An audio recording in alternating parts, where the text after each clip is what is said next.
안녕하세요. 오늘 이 아침에 나오신 성도님들을 환영합니다. 오늘 이 아침에 하나님께 나와 같이 합심하여 간구함으로 이 어려운 상황을 이겨나가는 우리 중앙교회 성도님들 되시기를 간절히 축원드립니다. 이 시간 다 같이 사도신경으로 우리의 신앙을 고백하시면서 2020년 6월 16일 화요일 아침 기도회를 하나님께 드리겠습니다.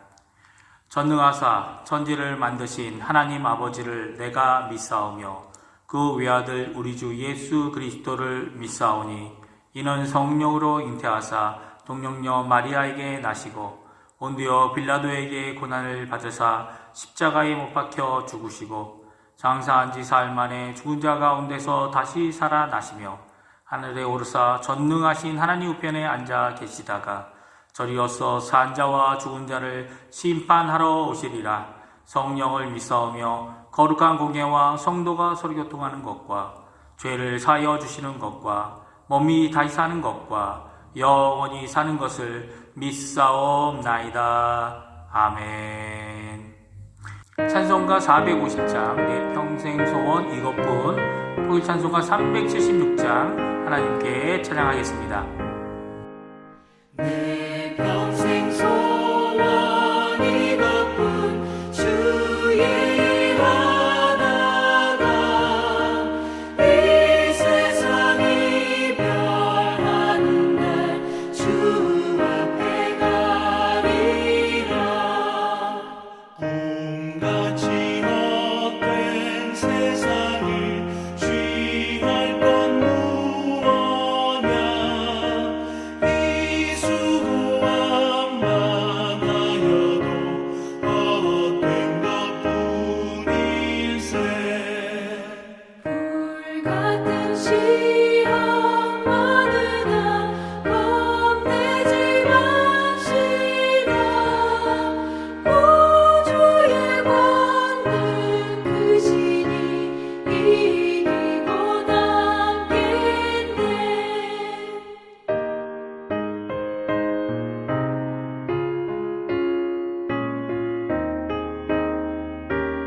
이 시간에 세 가지 기도 제목을 함께 기도하기 원합니다.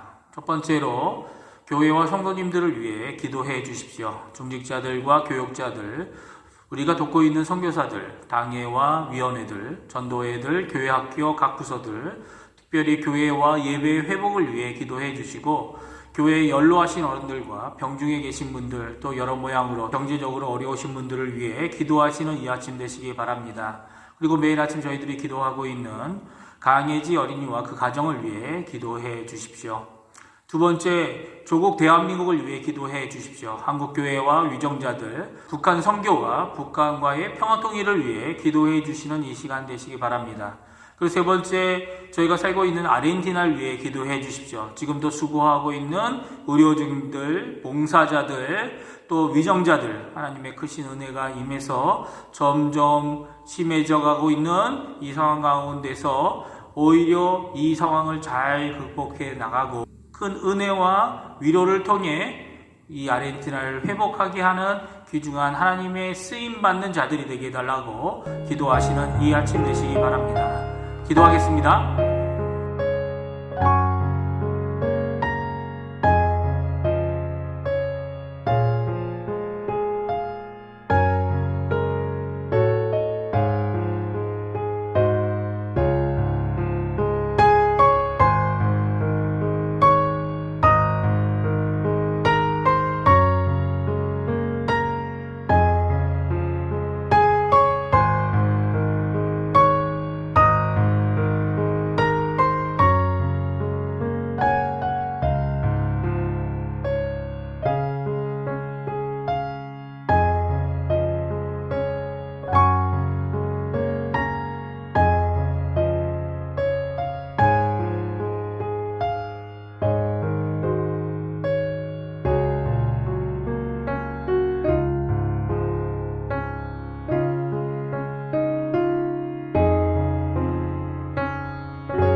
예수님의 이름으로 기도합니다.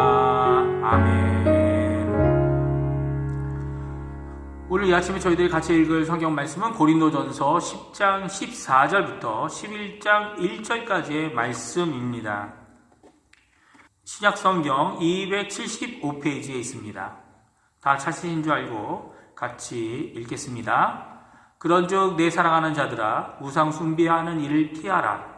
나는 지혜 있는 자들에게 말함과 같이 하노니 너희는 내가 이르는 말을 스스로 판단하라.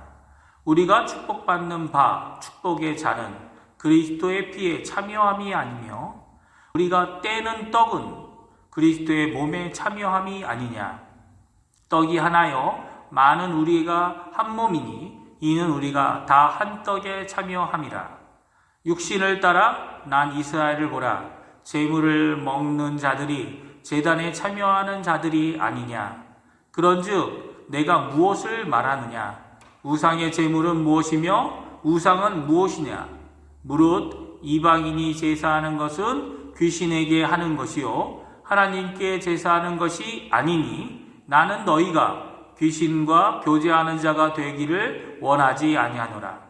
너희가 주의 잔과 귀신의 잔을 겸하여 마시지 못하고 주의 식탁과 귀신의 식탁에 겸하여 참여하지 못하리라. 그러면 우리가 주를 노여워하시게 하겠느냐? 우리가 주보다 강한 자냐? 모든 것이 가하나 모든 것이 유익한 것이 아니요 모든 것이 가하나 모든 것이 덕을 세우는 것은 아니니 누구든지 자기의 유익을 구하지 말고 남의 유익을 구하라. 무릇 시장에서 파는 것은 양심을 위하여 묻지 말고 먹으라. 이는 땅과 거기 충만한 것이 주의 것이니라. 불신자 중 누가 너희를 청할 때에 너희가 가고자 하거든 너희 앞에 차려놓은 것은 무엇이든지 양심을 위하여 묻지 말고 먹으라. 누가 너희에게 이것이 재물이라 말하거든 알게 한 자와 그의 양심을 위하여 먹지 말라. 내가 말한 양심은 너희의 것이 아니요 남의 것이니 어찌하여 내 자유가 남의 양심으로 말미암아 판단을 받으리요. 만일 내가 감사함으로 참여하면 어찌하여 내가 감사하는 것에 대하여 비방을 받으리요. 그런즉 너희가 먹든지 마시든지 무엇을 하든지 다 하나님의 영광을 위하여 하라.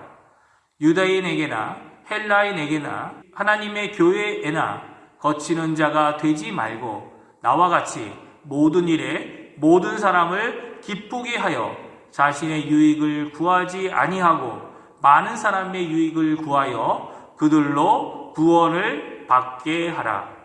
내가 그리스도를 본받는 자가 된 것 같이 너희는 나를 본받는 자가 되라. 아멘.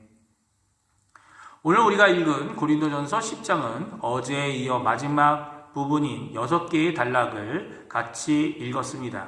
조금 내용이 많지만 함께 살펴보기를 원합니다. 특별히 오늘 본문은 2개의 큰 단락으로 나눌 수 있습니다. 첫 번째는 우상 숭배와 그 제물을 먹는 것에 대한 의미를 분명히 하고 있고, 두 번째로는 하나님께 영광을 돌리는 삶, 특별히 참 자유를 통해서 하라는 이 말씀을 오늘 하고 있습니다. 그러면 첫 번째, 우상 숭배와 그 제물을 먹는 것에 대한 의미가 무엇일까요? 19절의 말씀입니다. 읽어보겠습니다. 그런즉 내가 무엇을 말하느냐? 우상의 제물은 무엇이며 우상은 무엇이냐? 라고 질문하며 사도 바울을 통해 우상이 무엇인지 하나님께서 우리에게 말씀해 주십니다. 사실 우리는 하나님 외에 어떤 신도 없음을 잘 알고 있습니다.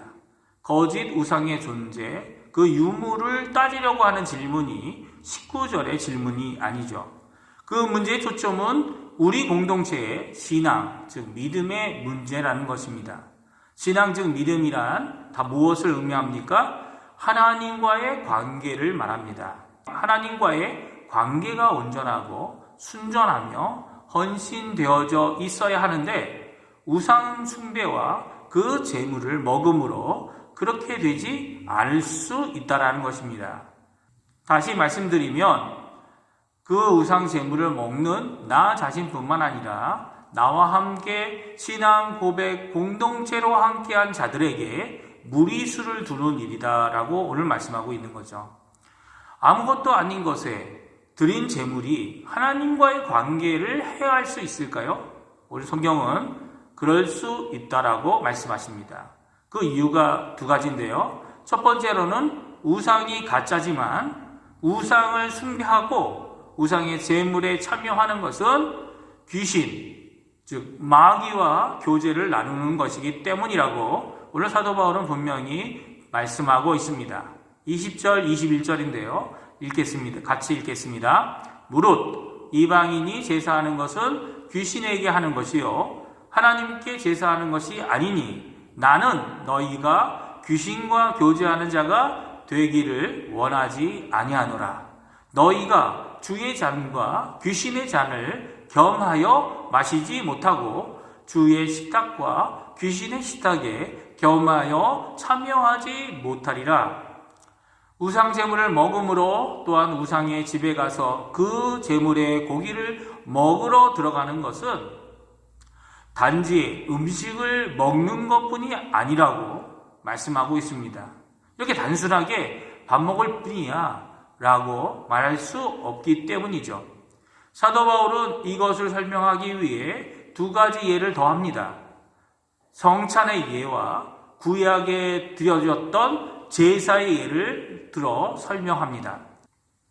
예수님께서 명령하셔서 우리가 지키고 있는 이 성찬은 빵과 포도주를 나누는 것입니다. 그러나 이 빵과 포도주를 나누는 것은 바로 참여함, 한 몸이 되어짐을 상징하고 있다고 오늘 말씀해 주고 계십니다. 사실 우리 개혁주의 혹은 칼빈주의 교단 장로교회의 성찬은 일반 복음주의나 로마 천주교나 혹은 루터교와는 다릅니다. 단지 천주교가 말하고 있는 것처럼 떡과 포도주가 진짜로 예수님의 살과 피로 변한다고 말하지도 않고요. 일반 복음주의자들이 말하고 쯔빙글리가 말하는 것처럼 예수님의 죽으심을 기념하고 기억하기 위한 것만도 아니라는 것입니다. 우리가 드리는 성례, 우리가 드리는 성찬은 참여함이 있습니다. 칼빈이 주장한 대로 성령, 즉 예수의 영을 통하여 그리스도의 임재를 느끼게 되며 그 고난에 참여하게 된다고 말씀하고 있는 것입니다. 하나님의 임재를 체험하는 것 같은 참여함을 우상 숭배에서는 귀신들과 마귀들과 하는 것이라고 말하고 있습니다.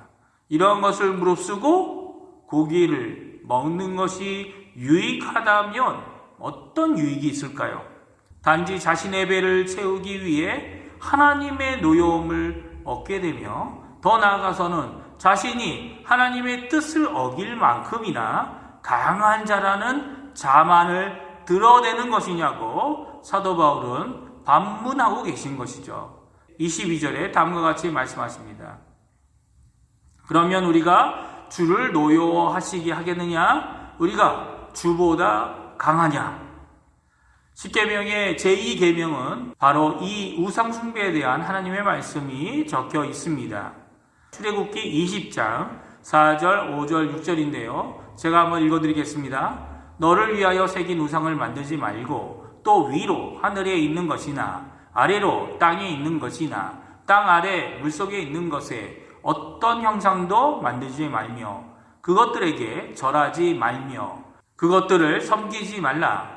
나 내 하나님 여호와는 질투하는 하나님인즉 나를 미워하는 자의 죄를 갚되 아버지로부터 아들에게로 3, 4대까지 이르게 하거니와 나를 사랑하고 내 계명을 지키는 자에게는 1000대까지 은혜를 베푸느니라. 아멘. 왜 하나님은 우리가 우상 숭배로 인한 죄를 짓지 말라고 하십니까? 오히려 하나님께서는 이것에 대하여 자신이 하나님께서 질투하시는 것이라고 말씀하고 있는 것일까요? 그것은 하나님과 세상의 것을 섞는 일이며 그것은 순전함과 악함을, 거룩함과 부정함을 섞는 일이기 때문입니다. 너무 쉽게 생각하지 마십시오. 우상숭배는 단순한 배도도 아니며 아무것도 아닐 것처럼 여길 문제가 아닙니다.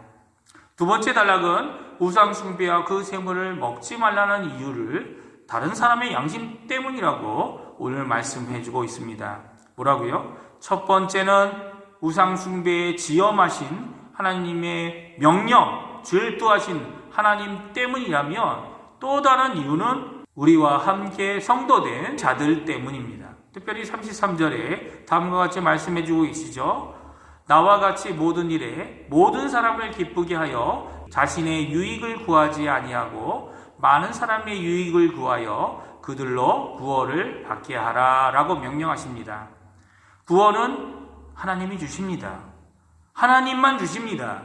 그럼에도 불구하고 오늘 34절에 마지막에 그들로 구원을 받게 하라라는 명령이 우리에게 주어진 것입니다. 왜 그렇습니까? 우리가 구원의 원동력이나 구원의 주체가 절대로 될 수는 없지만 그럼에도 불구하고 구원을 방해할 수 있는 자들이 될 수 있다는 겁니다. 예수 믿는 자들이 먼저 신앙이 오래되거나 교회의 직분을 맡은 분들이 자신의 직분과 봉사 헌신으로 타인을 구원하게 할 수도 또한 자신조차도 구원하게 할 수도 없지만 구원을 방해할 수 있다는 겁니다. 이렇게 가장 큰 지적을 예수님께 받은 자들이 있습니다. 그들이 바로 바리새인들입니다. 즉 확실한 무덤이라고까지 하셨던 예수님의 말씀을 우리가 기억할 수 있습니다. 그런 지적을 이제 우리가 받아서는 안 된다는 권면이죠. 그러면 어떻게 하면 많은 사람의 유익을 구할 수 있는 것일까요? 자유를 타인의 입장에서 누리라는 것입니다. 이 말은 나의 사사롭고 자유로운 결정의 행동을 타인이 인정하지 못할 것이라면 하지 말라는 거죠. 28절, 29절에 나와 있는데요. 우리 한번 같이 읽어보겠습니다. 누가 너희에게 이것이 재물이라 말하거든 알기한 자와 그 양심을 위하여 먹지 말라. 내가 말한 양심은 너희 것이 아니요 남의 것이니 어찌하여 내 자유가 남의 양심으로 말미암아 판단을 받으리요. 타인의 날카로운 비판과 판단 앞에 옳다는 것이 아니라면 하지 말라는 것입니다. 쉽게 말하면 내 자유를 구속하는 것은 타인의 눈치라고 하면 좀 이상하지만 타인의 양심을 통해 생각할 수 있어야 된다는 것입니다. 다 할 수 있어 보여도 세우는 일, 즉 유익한 일을 위해서만 참 자유가 있다라는 것입니다. 그래서 이렇게 오늘 본문의 말씀을 결론 짓고 있습니다.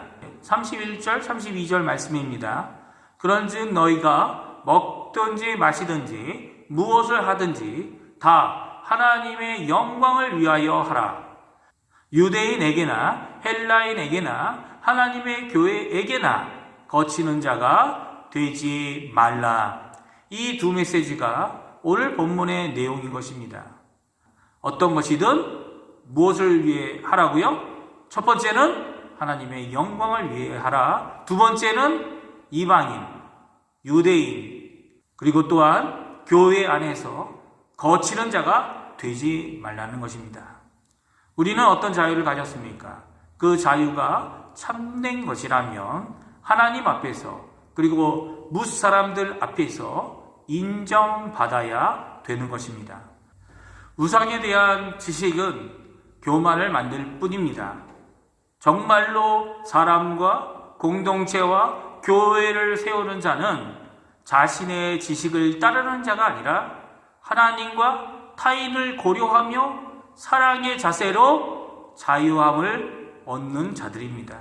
오늘 이 말씀과 같이 하루를 살아가실 때에 하나님께 주님, 오늘도 하나님께 영광을 돌리고 또 많은 사람들을 통해 인정받는 삶을 하나님께 살게 해달라고 기도하시면서 참 자유의 사랑의 삶을 사시는 우리 중앙교회 성도님들 되시고 하나님께 영광을 돌리시는 귀중한 하루가 되시기를 간절히 축원드립니다. 기도하겠습니다. 할렐루야. 하나님 아버지 감사합니다. 오늘 고린도전서 10장 말씀을 통해 하나님의 영광을 위하여 살고 또 외부 사람뿐만 아니라 교회 내부 사람에게도 모두 인정을 받는 삶의 모습을 통해 하나님께 영광 또 사랑의 모습, 참 자유의 삶, 심지어는 사람과 교회를 제대로 세우는 진정한 자유의 그리스도인의 삶을 살라고 하는 경고의 말씀을, 권면의 말씀을, 명령을 저희들이 듣습니다. 저희들 이 아침에 하나님께 간절히 기도합니다.